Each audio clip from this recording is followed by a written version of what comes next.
افسوس جب طاہر القادری اس کمیشن عوامی تحریک منہاج القرآن عدل اور انصاف کی بات کرتا ہے اور ہر ایک کو یکساں اصول سمجھاتا ہے اور ایمانداری کی بات کرتا ہے، تو پھر ان کے خلاف تہمتیں لگتی ہیں۔ ایک گھر میں چلے جاؤ، ایک گھر میں وہ کہتے ہیں وہابی ہو گئے، ایک پاس جاؤ وہ کہیں گے وہابی ہو گئے، ادھر چلے جاؤ کہیں گے شیعہ ہو گئے۔ زاہد تنگ نظر نے مجھے کافر جانا اور کافر یہ سمجھتا ہے مسلمان ہوں میں۔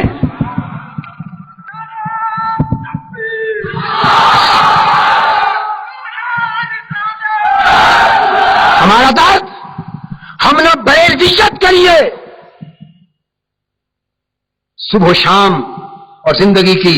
دن اور زندگی کی راتیں اور یہ جوانیاں اور یہ شب و روز نہ بریلویت کی نظر کر رہے ہیں، نہ دیوبندیت کی نظر کر رہے ہیں، نہ وہابیت کی نظر کر رہے ہیں، نہ اہل حدیثیت کی نظر کر رہے ہیں، نہ شیعیت کی نظر کر رہے ہیں۔ ارے یہ دھندے تمہیں مبارک، ہمیں تو فکر یہ ہے کہ مصطفیٰ کی امت سمجھ جائے، آقا کا دین اٹھ جائے، حضور کا دین زندہ ہو جائے، اسلام کا جھنڈا بلند ہو جائے، میرے آقا کی امت ایک جسم بن جائے، ایک جان بن جائے۔ رہ گیا میرا مسلک، مجھے میرے مسلک کے بیان اظہار میں کوئی خطہ نہیں، میں اہل سنت والجماعت حنفی المذہب ہوں، حضور غوث پاک اور اولیاء کرام کے در کا گدا ہوں،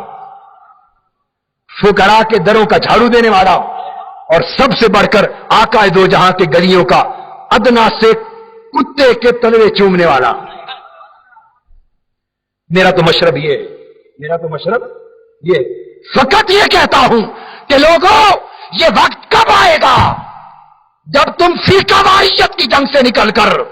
ذرا وسیع پیمانے پر آقا کی پوری امت کی سوچ رکھنے والے بن جاؤ گے؟ یہ وقت کب آئے گا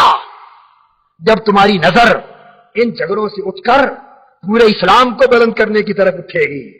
آؤ، دین کے دشمن دین کو مٹانے کی فکر میں ہے،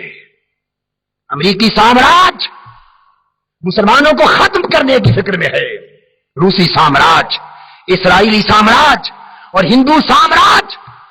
اسلام کا شیرازہ منتشر کرنے کی فکر میں ہے، اور تم ابھی بھی سمجھنے اور ہوش کرنے کا نام نہیں لے رہے۔ ہمارا پیغام تو فقط یہ ہے بھئی، تم سنی بھی ہو، تم شیعہ بھی ہو، تم بریلوی بھی ہو، دیوبندی بھی ہو، اہل حدیث بھی ہو، بھئی سب کچھ رہو اور سب کچھ رہنا تمہیں نصیب، مگر ہم یہ نہیں روکتے کہ یہ نہ بنو، یہ کہتے ہیں کہ یہ بنو پر ان سے اونچے مصطفیٰ کے غلام بھی بنو، مسلمان بھی بنو، اسلام کا جھنڈا اٹھانے والے بھی بنو۔ یہ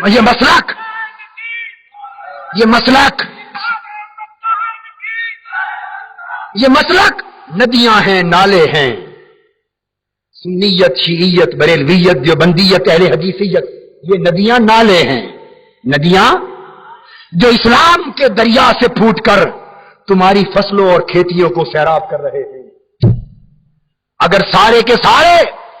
انہی ندیوں، نالوں اور نہروں کی حفاظت میں لگ گئے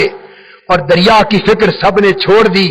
تو نادانو، اگر دریا ہی خشک ہو گیا تو تمہاری کھیتیوں کا پانی کہاں سے آئے گا؟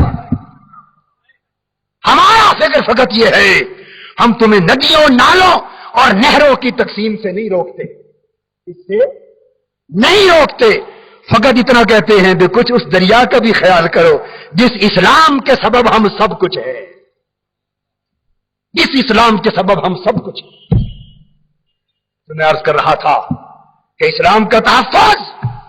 اس بات کا متقاضی، دین کا تحفظ اس بات کا متقاضی ہے کہ اس ملک سے شان رسالت مآب، شان صحابہ اور شان اہل بیت کی